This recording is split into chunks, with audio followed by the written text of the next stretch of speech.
Hello friends, welcome back to the fan fiction story. अब तक आपने मेरे चैनल को सब्सक्राइब नहीं किया होगा तो सब्सक्राइब जरूर करें। आज हम देखेंगे हुआरू फैन फिक्शन का नेक्स्ट पार्ट। जान को 3 वीक होने आए थे। इबो के साथ मूव हुए कंट्री हाउस में उसके फैमिली के साथ। 2 दिनों से वो स्ट्रगल कर रहा था थोड़ा सा। बिना उसके मेमोरी के उसे पता नहीं था कि वो कैसे डील करे इबो के फैमिली से। लेकिन उसके बिना मेमोरी के भी सभी उसे एक्सप्लेन करते थे। तब जाके उसे रियलाइज़ हुआ कि वो उस फैमिली का हिस्सा ही है पहले से ही।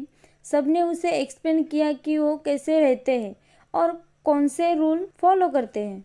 इस तरह से उसे पता चला कि उस कंट्री में सारे बिना किसी को हार्म किए और पीसफुली रहते थे। उनकी सबकी अपनी टेरिटरी थी और कोई भी क्लैन किसी दूसरे के क्लैन को अपने टेरिटरी में आने से मना नहीं करता था। वो एक दूसरे को रिस्पेक्ट करते थे और इंडिपेंडेंटली ख्याल रखते थे कि उनके क्लैन मेंबर की ग्रोथ हो जाए। वो ह्यूमन को तभी ट्रांसफॉर्म करते थे जब उनके क्लैन में एक से ज़्यादा मेंबर्स की डेथ हो जाती थी और वो हर किसी ह्यूमन को वो अपने में से एक नहीं बनाते थे। जान के न्यूट्रिशन में भी थोड़ा थोड़ा चेंज आ रहा था। 1 वीक बाद ही जान मिक्स ब्लड पिया और वो 3 वीक बाद अपने सिर्फ 3 बॉटल्स दिन में लेता था। और जब भी वो और इबो इंटीमेट होते थे तब उसे ज़्यादा हंग्री फील होता था तो इबो को बाइट करता था और उससे ब्लड पीता था। कभी कभी उसे पसंद था इबो को बाइट करना तो उसे बाइट करता था। वैम्पायर के कल्चर में एक दूसरे को बाइट करना लस्ट में अपनी पीक पे पहुंच जाते थे। जान के फूड में चेंज होने के कारण जान जल्दी से ही हेल्दियर और स्ट्रांग हो रहा था। वो बहुत एनर्जेटिक फील करता है जो उसने कभी फील नहीं किया था। उसकी बॉडी में भी चेंज आ रहा था। उसकी स्किन इबो की जैसे ही कोल्ड और सॉफ्ट हो रही थी। उसकी हेयर भी जल्दी से बढ़ रहे थे जैसे कि इबो की थे और उसकी सेंस भी शार्प हो चुके थे। वो अब तक ट्रांसफॉर्म भी नहीं हुआ था लेकिन जान की बॉडी में चेंज हो रहा है। उसे रियलाइज हो रहा है कि उसका फीवर जल्दी से आ जाएगा। इबो और उसकी फैमिली की वजह से उसका सर्वाइव के चांस बढ़ रहे थे। 3 डेज पहले ही कुछ गेस्ट विजिट करने आए थे। उसके बाद न्यूज़ स्प्रेड हो चुकी थी कि इबो अपना मेट अपने घर लेके आया है। सब जान से ग्रीट करने आना चाहते थे। जब उन्हें जान को लास्ट टाइम देखा था तब जान सिर्फ 4 ईयर का था। उसके बाद सभी बिग लॉन्ग टेबल पे सभी वैम्पायर्स आए थे और सिर्फ जान को देखने आए थे। हाई वैम्पायर्स और 6 एल्डर भी आए थे। इन क्लैन के लीडर जान को डिसरिस्पेक्ट कर रहे थे जिनका क्लैन सभी क्लैन में से छोटा है और उनकी डॉटर जान को बुरी तरह से देख रही होती है। जान इबो के साइड में ही बैठा था और वो लड़की इबो के दूसरे साइड बैठी थी। वो इबो से हंसते हुए बातें कर रही थी। तभी वो लड़की इबो से पूछती है, अगर तुम मुझे लाइक करते हो तो हम थ्रीसम रिलेशनशिप में रह सकते हैं। और क्या पता अगर मैं तुम्हारे साथ रेगुलर सोती रही तो हमारा फर्स्ट बेबी हो सकता है। वो ऑलमोस्ट 100 ईयर के बाद होगा। इबो अपना हेड अननोई होता हुआ हिलाता है जब इमली अपना हैंड इबो के शोल्डर पर रखती है। यह सारी चीज़ें जान के लिए न्यू थी। जान उस पर ग्राउंड करता हुआ तो वो सब तीनों की तरफ देख रहे होते हैं। जान हंसता हुआ कहता है, अगर मैं तुम्हारी जगह पे होता तो मैं अपना हैंड निकाल चुका होता। उसकी वार्निंग को सीरियसली लेने के बजाय वो अपना हैंड इबो के बैक पे रखती है। वही उसे नहीं करना चाहिए था। जान उसका हैंड पकड़ता हुआ अपनी आईज ब्लिंक करता है और उसके फैंग निकालता है और उसे बाइट कर लेता है। ग्राउंड करता हुआ कहता है, do not touch what is mine. इमली घबराते हुए पूछती है, तुम कौन हो? तुम डॉग हो क्या? जान को लगता है उसने जोर से बाइट किया है तो सभी उसे डांटने लग जाएंगे। उसके बजाय सभी की उसे अप्रूवल मिलती है। मिस्टर निंग अपने डॉटर को पकड़ते हुए कहते हैं, तुम इडियट हो क्या? तभी एक एल्डर कहते हैं मैं क्यूरियस हूँ, जब वो अभी इतना डिफेंड कर रहा है तुमको, तो जब वो ट्रांसफॉर्म हो जाएगा तो क्या कर सकता है? It will be very interesting. जहान को समझ नहीं आ रहा था कि क्या हो रहा है।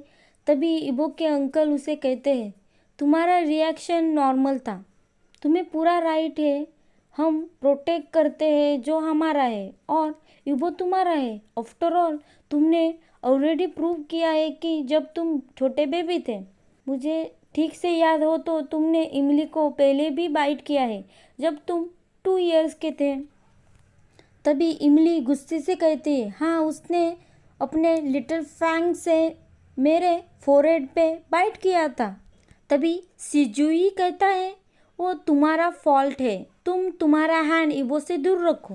अदर एल्डर हंसते हुए कहते हैं तुम उसकी तरफ देखते हुए समझ नहीं सकते कि वो कितना स्ट्रांग है और डोमिनेंट है। अभी से मुझे फील हो रहा है कि उसकी स्ट्रांग एनर्जी है और उसके ट्रांसफॉर्मेशन के बाद वो बहुत स्ट्रांग हो जाएगा। इमली, मैं तुम्हें एडवाइस दे रहा हूँ, तुम इबो से दूर रहो, बिकॉज मुझे लगता है जान तुम्हें मार ही डालेगा अगर तुमने इबो को टच भी किया तो। जान अभी ह्यूमन फॉर्म में है, फिर भी वो इतना डोमिनेंट और स्ट्रांग है। जान को बाद में पता चला कि यह एक ऑनर की बात है। एल्डर उसे प्रेस कर रहे हैं। एल्डर ने उसे एक्सप्लेन करते हुए कहा तुम तुम्हारे फादर की तरह ही हो, वो भी बहुत डोमिनेंट और स्ट्रांग थे। इबो तुम्हें सिखाएगा कि तुम तुम्हारी स्ट्रेंथ को कैसे कंट्रोल कर सकते हो। तुम्हारी डोमिनेंस अनब्रेकेबल है। जब तुम बेबी थे तभी तुमने प्रूव किया था, इबो को बाइट करते हुए उसे अपना बनाया था, और जब तुम वैम्पायर बनोगे तब तुम आउटस्टैंडिंग वैम्पायर होगे। तुम्हारी अच्छे से केयर की जाएगी, उसकी फैमिली और इबो तुम्हारे साथ ही है।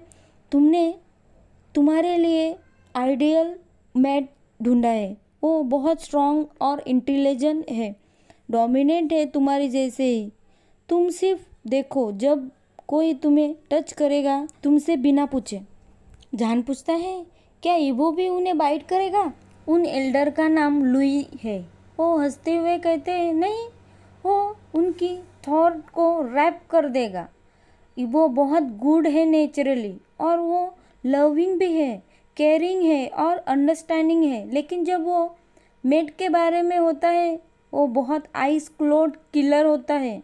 ध्यान इबो ने यह किया है ऐसा इमेजिनेशन नहीं कर पा रहा था। वो पूछता है आपको कैसे पता है ये सब? तब वो कहते हैं जब तुम 2 इयर्स के थे तब तुमने इमली को बाइट किया था, और इमली का ब्रदर है, उसने तुम्हें टच किया था, सिर्फ तुम्हें हाथ पे सहलाया था। तभी इबो ने उसका हाथ पकड़ते हुए उसकी थॉट को रैप कर दिया था। जान पूछता है क्या इसके लिए इबो ट्रबल में था? वो कहते हैं नहीं, उसका वो राइट था, उसने सिर्फ प्रोटेक्ट किया था जो उसका था। वो एक मर्डर नहीं था, वो सिर्फ अपने मेट को बचा रहा था, जैसे कि अभी तुमने सेंस किया था ना। तुमने ऐसे ही इमली को बाइट नहीं किया था, तुमने सेंस किया था कि इमली तुम्हारे मेट के लिए राइवल है। जान कहता है लेकिन उसके पास कोई चांस भी नहीं था। तभी वो कहते हैं ये पूरा सच नहीं है जान, तुमने इबो को मार्क किया है, फिर भी वो तुम्हें चैलेंज करके तुम्हें हरा है, तो तुम इबो को खो सकते हो और उसके बाद वो इबो को मार्क कर सकती है। जान कहता है लेकिन इबो उसके लिए सेम फील नहीं करता जैसे कि वो मेरे लिए करता है। तो वो कहते हैं हाँ ये सच है, और इबो उसे कभी अग्री भी नहीं करेगा, लेकिन तुमने तो प्रूव किया है जब तुम 10 मंथ के थे तुमने उसे बिना परमिशन लिए ही उसे मार किया था, तो वो भी सेम ट्राई कर सकती है। जान कहता है मैं ऐसा कभी नहीं होने दूंगा। तब वो कहते हैं हाँ, तुम अपने राइवल को मार डाल सकते हो जो तुम्हें इबो से दूर करना चाहे। अब जान को समझ आया कि एल्डर का क्या मीनिंग था। हाँ, वो इमली को मार डालना चाहता था। अगर उसने फिर से इबो को टच किया तो वो अभी सच में उसे मार डालेगा। उसके बाद जब जान मॉर्निंग में उठता है तो उसे पेन फील हो रहा था, तो वो इबो की तरफ टर्न होता हुआ उसे उठाने की कोशिश करता है। इबो उसकी तरफ थोड़ी देर देखता है और अपना हेड नूड करता हुआ कहता है, ए फीवर है, इट इज़ ए टाइम। जबकि फीवर अभी स्टार्ट ही हुआ है। जहान फील करता है जैसे कि उसकी पूरी बॉडी बर्न कर रही है। वो वेट क्लॉथ लेता हुआ उसकी स्किन को थोड़ा ठंडा करने की कोशिश करता है। जहान वरिड होता है बिकॉज वो बैड फील कर रहा होता है। इबो ने उसे बताया कि यह अभी तक शुरू ही हुआ है, लेकिन उसे डर नहीं लग रहा है क्योंकि इबो उसके साथ है। उसे पता है सब ठीक हो जाएगा। आज हम यहाँ पे हमारा फैन फिक्शन ख़त्म कर रहे हैं।